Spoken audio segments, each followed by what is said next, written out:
for this? Are you down for this? If you're in the mood, we can take it to the moon. Just like a movie scene, table for two. No need to be. Berikut saya akan menjelaskan area-area Surabaya, yaitu tentang latar belakang setelah proklamasi kemerdekaan 17 Agustus 1945. Indonesia masih menghadapi ancaman dari sekutu kota dari Belanda. Yang kedua, pada 25 Oktober 1945, pasukan Inggris di bawah Brigjen AWS Malabi mendarat di Surabaya dengan misi melucuti senjata Jepang, tetapi juga menjadi pemicu ketegangan. Dan ini beberapa ada juga proses pertempurannya, yaitu kontak senjata pertama pecah pada 27 Oktober 1945 dan Bung Tomo melalui radio pemberontakan membakar semangat area-area Surabaya. Dan yang ketiga, ketegangan memuncak setelah Brigjen Malabi tewas pada 30 Oktober 1945 akibat ledakan mobil. Dan saya akan menjelaskan juga akhir dari pertempurannya, yaitu ada dua. Pertempuran berakhir sekitar akhir November dengan perlawanan sporadis dari rakyat. Dan yang kedua, kota Surabaya terbagi dalam sektor-sektor pertahanan namun akhirnya dikuasai Inggris. Untuk sekian. Perkenalkan, nama saya Miranda Turnip. Saya dari kelas 11 IPS. Saya akan membahas mengenai latar belakang, proses, serta akhir dari pertempuran Ambarawa.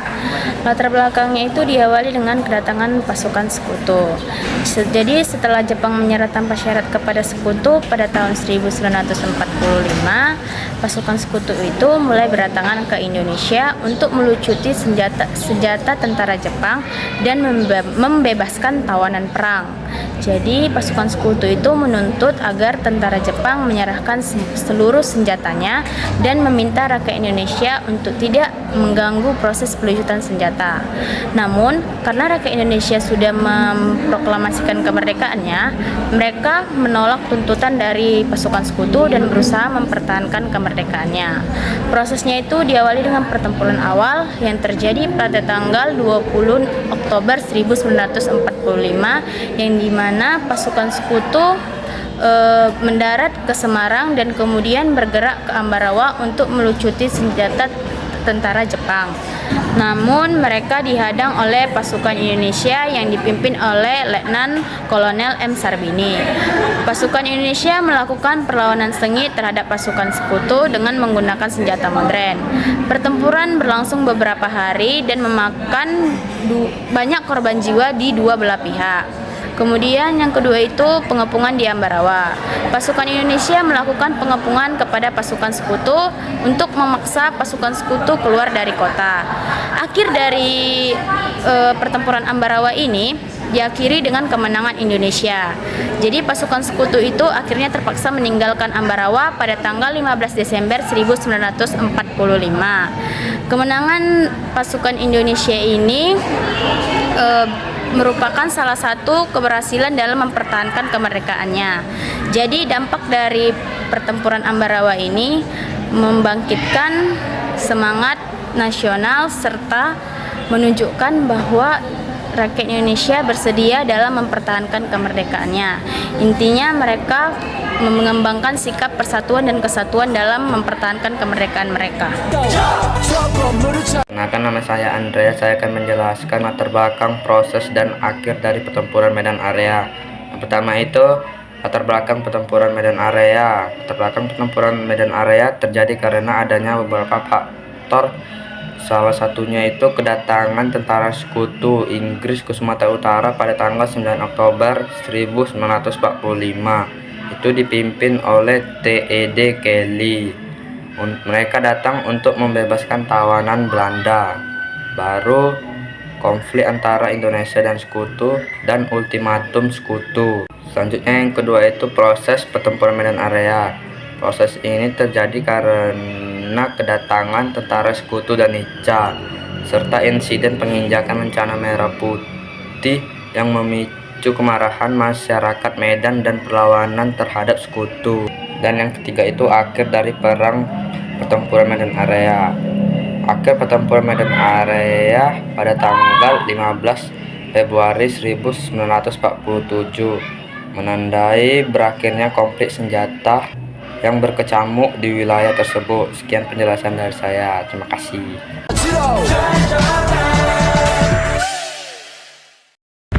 Halo semuanya, perkenalkan saya Kesha Hernatalia, saya dari kelas 11 IPS.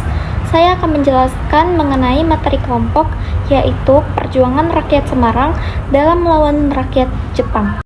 Perjuangan rakyat Semarang ini juga dikenal sebagai pertempuran 5 hari di Semarang.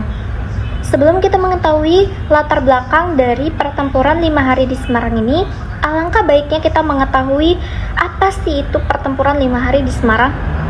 Pertempuran 5 hari di Semarang merupakan peristiwa bersejarah yang cukup besar bagi Indonesia, di mana di situ pertempuran antara rakyat Indonesia melawan rakyat Jepang ataupun tentara Jepang.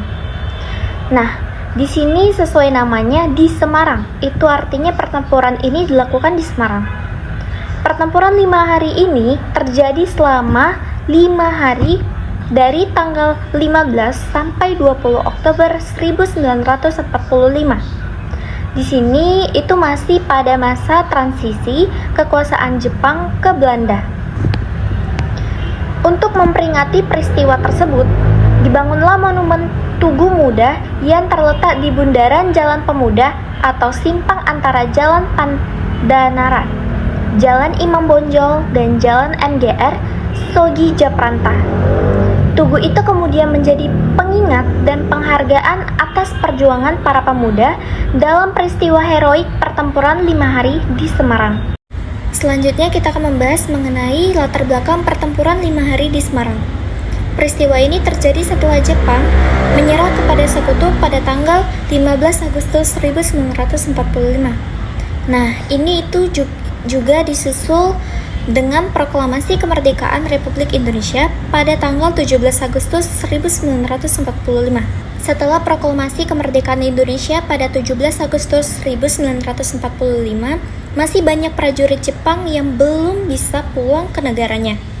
Di situ juga negara Jepang masih belum bisa menerima kekalahan atas kekuasaannya di Indonesia. Nah, banyak serdadu Jepang yang dipekerjakan, misalnya di pabrik-pabrik atau sektor lain. Saat itu, pasukan sekutu termasuk Belanda mulai datang ke Indonesia dengan maksud melucuti senjata dan memulangkan para mantan tentara Jepang yang masih tersisa di Indonesia. Pada 14 Oktober 1945 terjadi perlawanan dari 400 mantan tentara Dai Nippon Jepang yang dipekerjakan di pabrik gula Cepiring yang terletak sekitar 30 km dari kota Semarang. Saat akan dipindahkan ke Semarang, mereka melarikan diri dari pengawalan. Ratusan bekas serdadu Jepang tersebut melakukan perlawanan dari kabur ke daerah Jatingaleh. Di sana mereka bergabung dengan pasukan batalion Kido Butai yang dipimpin oleh Mayor Kido. Adapun pemicu ataupun penyebab dari pertempuran 5 hari di Semarang itu, yakni diantaranya yang pertama, adanya keterikatan dengan perintah sekutu. Kedua, rumor pemberian racun di sumber air Candi Lama. Ketiga, adanya pemindahan tawanan Jepang dari Cepiring ke Bulu, yang dimana di sini membuat rakyat Semarang itu menjadi marah. Keempat, sekutu mendaratkan pasukan di Pulau Jawa. Kelima, adanya pemberontakan tentara Jepang. Dan keenam, penangkapan Mr. Wongsonegoro dan Dr. Sukaryo.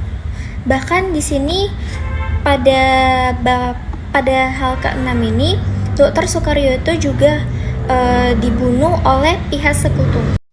Adapun kronologi ataupun proses dalam peristiwa 5 hari di Semarang ini, yakni peristiwa 5 hari di Semarang berawal dari kabar kemerdekaan Indonesia yang membuat para pemuda bersemangat untuk mengambil alih senjata di pos-pos tentara Jepang. Terbentuknya Badan Keamanan Rakyat ataupun BKR yang berubah nama menjadi Tentara Keamanan Rakyat ataupun TKR mulai melakukan kegiatan pelucutan senjata Jepang di beberapa tempat di Jawa Tengah. Pada 14 Oktober 1945, tentara Jepang kembali menolak untuk menyerahkan senjata dan membuat para pemuda marah. Para tawanan Jepang yang bekerja di pabrik gula Cepiring hendak dipindahkan ke Bulu justru melarikan diri dan bergabung dengan pasukan Kido Butai yang dipimpin oleh Jenderal Nakamura dan Mayor Kido. Gesekan antara Jepang melawan pemuda ini pun terpantik dari Cepiring hingga Jatingaleh. Di Jatingaleh ini, pasukan Jepang yang dipukul mundur menggabungkan diri dengan pasukan Kido Butai yang memang berpangkalan di tempat tersebut. Suasana kota Semarang menjadi panas karena isu bahwa pasukan Kido Butai Jatingaleh ini akan segera mengadakan serangan balasan terhadap para pemuda Indonesia. Keesokan harinya, 15 Oktober 1945, Angkatan Muda Semarang yang didukung Tentara Keamanan Rakyat itu menyambut kedatangan 2.000 tentara Jepang ke kota Semarang. Perang pun terjadi di 4 titik Semarang, yaitu daerah Kintelan, Pandaran, Jombang, dan Simpang 5. Pukul 14.00, Mayor Kido memerintah anak buahnya untuk melancarkan serangan terhadap pasukan Indonesia. Adapun akhir dari pertempuran 5 hari di Semarang ini yakni adanya kedatangan sekutu yang mempercepat perdamaian di antara rakyat Jepang dan juga rakyat Indonesia. Pada tanggal 20 Oktober 1945, diadakan konferensi di Hotel Du Pavilion yang resmi mengakhiri pertempuran 5 hari di Semarang. Baik, di sini saya akan menjelaskan tentang pengambilan kekuasaan di Jepang di Indonesia. Dilatar belakangi oleh setelah proklamasi kemerdekaan Indonesia pada tanggal 17 Agustus 1945, rakyat Indonesia termasuk di Yogyakarta mulai bergerak untuk mengambil alih kekuasaan dari tangan Jepang. Pada saat itu, Jepang masih menduduki berbagai kantor pemerintah dan markas militer. Prosesnya, 26 September 1945, pengawal pemerintah dari perusahaan yang dikuasai Jepang melakukan aksi mogok, memaksa Jepang menyerahkan kantor-kantor kepada Indonesia. Pada tanggal 27 September 1945, KNI Yogyakarta menyatakan bahwa kekuasaan di daerah tersebut telah berada di tangan pemerintah Republik Indonesia. Dan pada tanggal 5 Oktober 1945, Gubernur Kantai diserahkan dan dijadikan kantor Komite Nasional Indonesia Daerah. Perjuangan Yogyakarta kemudian menargetkan markas Jepang di Kabupaten Kota Baru yang dikenal sebagai Osha Butai. Pada tanggal 6 Oktober 1945, rakyat mengepung markas tersebut melibatkan TKR, Polisi Istimewa, dan BPU. Akhirnya, pada tanggal 7 Oktober 1945 pukul 03 waktu setempat terjadi pertempuran antara rakyat dan tentara Jepang. Jepang sempat menghubungi TKR melalui perantara Butai Choping. Namun Butai Choping Kota Baru menolak menyerah. Pada pukul 10 waktu setempat, markas Jepang di Kota Baru akhirnya berhasil direbut. Korban yaitu 21 orang Indonesia gugur, 32 luka-luka, Jepang 9 tewas, 15 luka. Setelah itu, senjata di Maguwo juga berhasil direbut dan Yogyakarta resmi berada di bawah kekuasaan Republik Indonesia. And I'm down for this.